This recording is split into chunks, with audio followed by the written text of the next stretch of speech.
சிம்பிளாக டேஸ்டான ஒரு ரெசிபி தான். எப்படி செய்யுதுன்னு பார்க்கலாம் வாங்க. ஒரு கடாய் வச்சுருக்கிறேன். கடாய் நல்லா ஹீட் ஆயிடுச்சு. 1 கப் ரவை. எந்த கப்பில் ரவை எடுக்கிறோமோ அதே கப்லேயே எல்லா மெஷர்மெண்ட்டுமே எடுத்துக்கலாம்.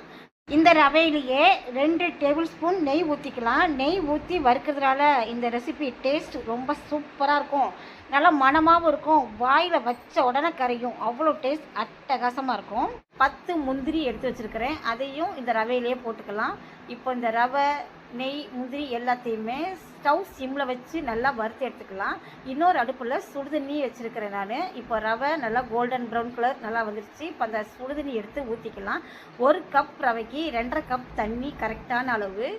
இப்போ இந்த சுடுதண்ணியிலே இந்த ரவை நல்லா வெந்து வரட்டும். நல்லா சாஃப்டாகவும் இருக்கும். வாயில் வச்ச உடனே கரையும். அந்த அளவுக்கு டேஸ்ட் நல்லாயிருக்கும். சுடுதண்ணி தான் ஊற்றணும், பச்சை தண்ணி ஊற்றக்கூடாது. இப்போது ரவையும் நல்லா வெந்து வருது. ஒரு 2